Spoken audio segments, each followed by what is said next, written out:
Abusia yeni komo ewo channel so say AGH Politics Avenue.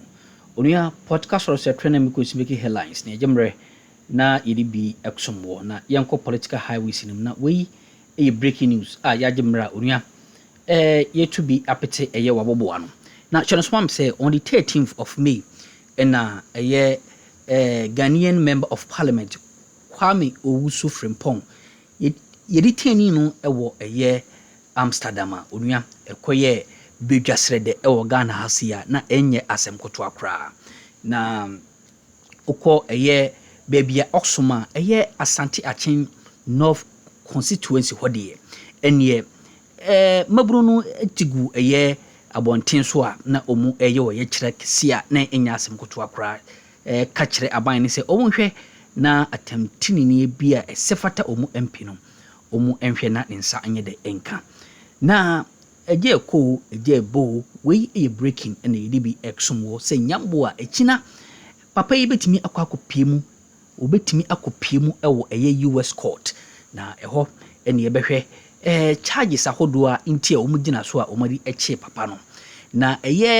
majority chief whip enso honorable Dafia Moko ababonten so abekasa kakra afa ho a kire se even though what to say ya chinus one party name no speaker enya official report bia enfam free US aban ho na nyambo atina no na parliament be resume na ehun sem no so no speaker de ebesom members of parliament no so bajemre na yedibi asom wo na at this point in time dey mesra say yemu ransem fo anim na yehwe ne yekọ ene de ba abra honorable Dafia Moko ajemre now all probing into the matter. But that's it.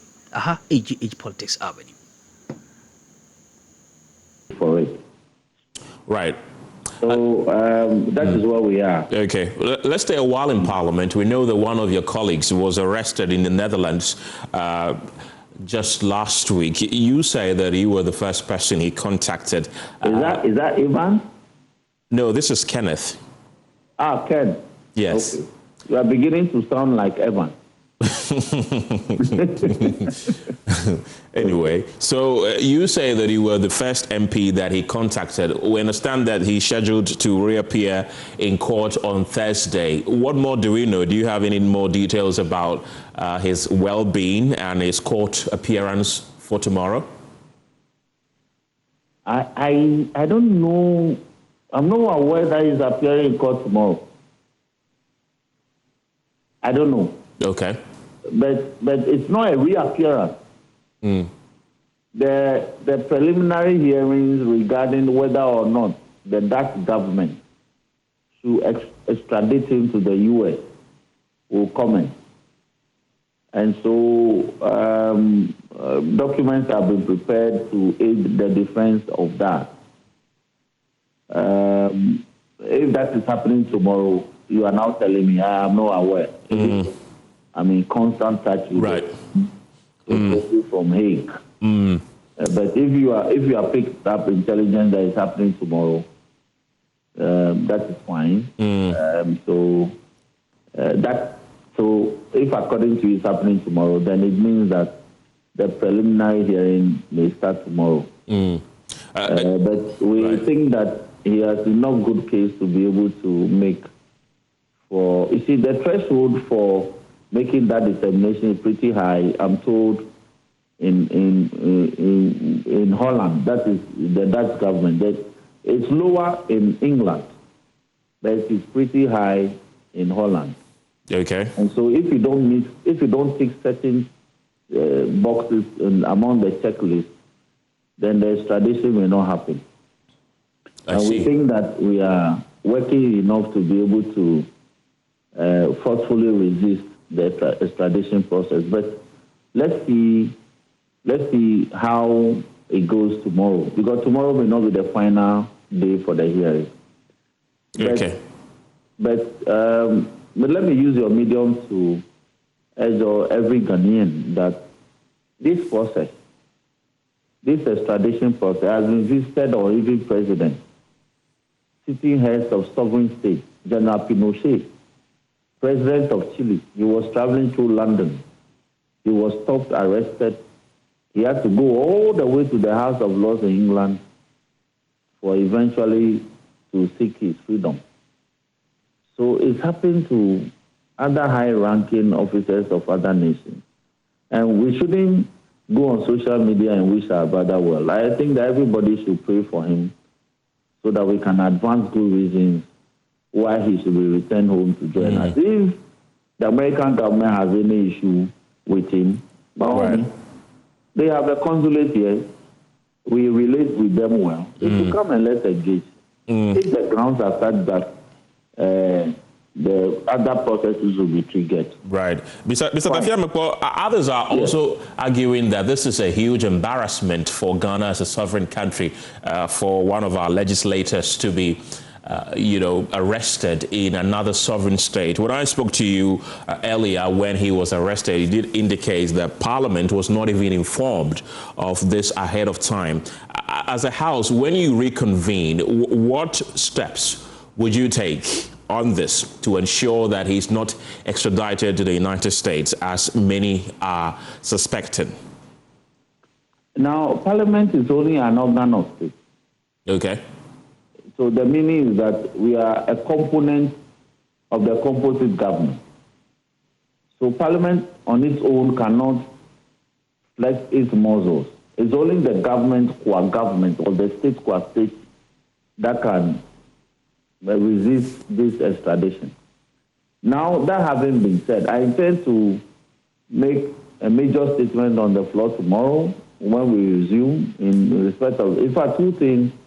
We'll be engaging the House tomorrow. A statement on this one, and then a statement on the xenophobic attacks on Ghanaians in South Africa. So, but predominantly, this will concern a lot of MPs. Okay. And because this can happen to any MP. Imagine that you get to Togo, and the Republic of Togo says, I have a warrant of your arrest on behalf of the Republic of Benin, of a colleague MP. And so they are going to impound you. It means they are going to restrain you from further movement. That is what has happened to my brother OK.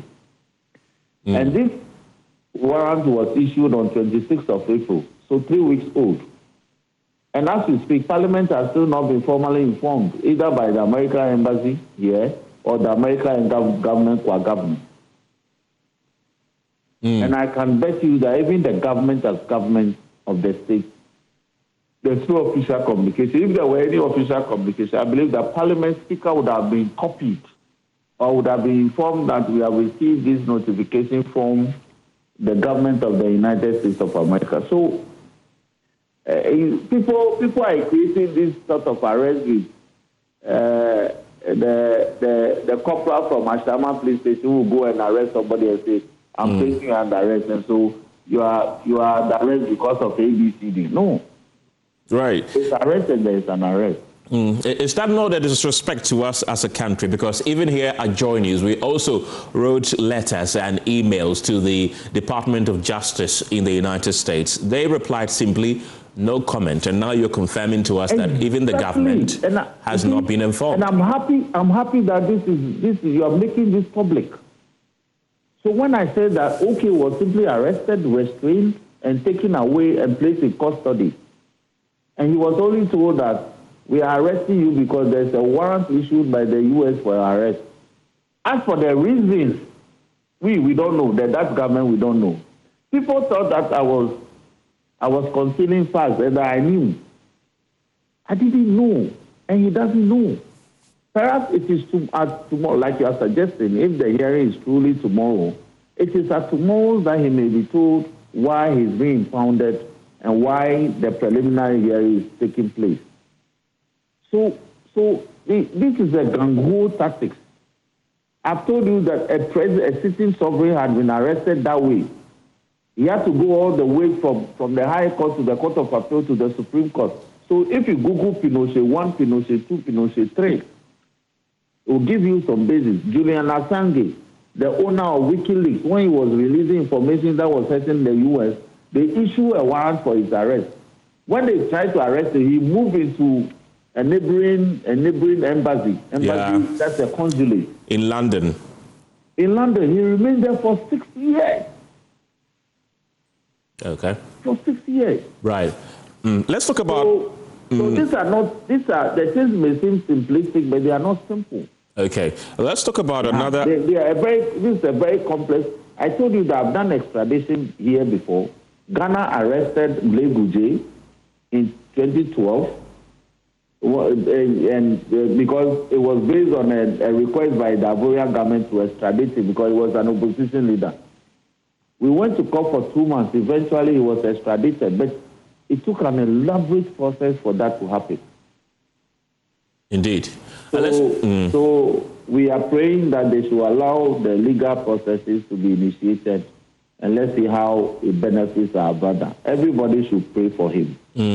Let's talk about another pending issue in Parliament. Somewhere last year, we had one MP referred to Zaneto Agyemang Rawlings as daughter of a Medra. The Speaker of Parliament gave that MP the chance to, own up and face the possible punishment. Up till now, we still do not know who called her the daughter of a Medra. As a Majority Chief Whip, do you have an idea who did that? No, we have deployed all the cameras to be able to fish out who this person was. But the cameras failed us. So let me give you the background of how this happened. This happened on the floor, but the person didn't speak into the mic. He yelled across the aisle, and when that happens, and you don't speak into the mic, your name is not recorded. So you may have to rely on cameras covering the event. So if all the cameras, because the statement was there was somebody on the floor on our side who was contributing to a statement. And so the cameras were focused on that person. Both cameras of Parliament and cameras of media houses accredited to cover events. And then this came from the other side out of the blue. So unless somebody had his personal camera on the person, there was no way this will be captured. Now, that's why the Speaker said they were giving the person to honor voluntarily so that his sins can be forgiven. It hasn't happened. So it's a very difficult situation for Parliament. It's not as if Parliament is aware and we have refused to take measures or take disciplinary measures. The evidence has not been, we have not been able to procure the evidence. So it's one of the loopholes we have detected, that we need 2 standby cameras that will always focus on the chamber from the east and the west. They won't focus on anybody, but just general activities on the floor. So that if there's a need for terrors to be focused on, we can then go to that camera and capture that and focus on it. Because no camera particularly focused on the person. He appears to have escaped. But you see, time is not a friend of man. One day this person may own up and we'll have the opportunity to do with the person. But if anybody has an evidence of whoever said this, there are suggestions. People heard voices, familiar voices. But you see, if you want to take disciplinary action, you need material evidence. You cannot assume that I heard your voice and therefore it was you. If the person says I'm not the one, it becomes your word against or her. So Parliament has been incapacitated in dealing with this matter for lack of evidence of detecting who actually yelled a daughter of a Medra. Did you hear that? Did you hear that yourself? So I was on the floor. Oh, okay.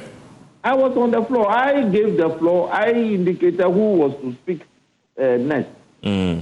I don't want you to mention names, but you know a lot of their voices. You're familiar with them. Do you have any idea in mind who it could have been? We actually know the zone where it came from, but there were 3-4 MPs congregated around that zone. That means it's between them. How are you going to do that?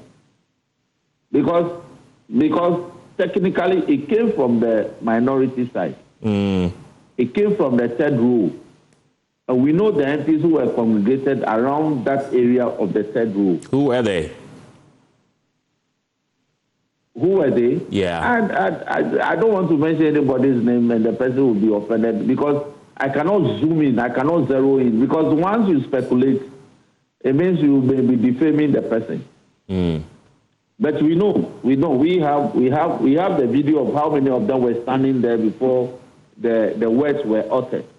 But once you cannot zoom in terms of whose mouth it came from, it's difficult for me to mention that. But they know themselves. And we have been telling them that you know who said this. You know? Okay. So that's by. But there's another matter that I thought that should attract your attention as well. The minority leader, the Honorable Apeno Markin, was referred to the Privileges Committee for bringing the name of Parliament into disrepute at the ECOWAS Parliament. And that motion was moved by my boss, the Honorable Mahama Yariga, and Parliament adopted it and referred it. I think you should be interested in the outcome of that hearing as well. We are. Shouldn't you? We are indeed. Thank you very much. The one that he did not obey Parliament's orders not to attend the ECOWAS Parliament. Thank you very much. I think you should pry into that matter as well. Yeah. Do you know the outcome? You should be asking me, then I'll answer you. Yes. So I'm asking you now. Okay. What's the outcome? Okay. The outcome is that the committee is still working, and very soon a report will be brought to the plenary. What has taken the committee so long? Well, I believe that, the chairman is the. So we expect that legislation to come for us to consider. Okay. And then also the Nuclear Power Corporation Bill 2026 will also be considered. So for Ministry of Energy, these are some of the business that we may consider for the ensuing meeting. Then the last one for Ministry of Energy in this meeting will be the establishment of a renewable energy authority. They want to establish a statutory entity that will coordinate renewable energy issues. That is solar energy, wind vanes and all, in addition to the traditional energy sources that we have.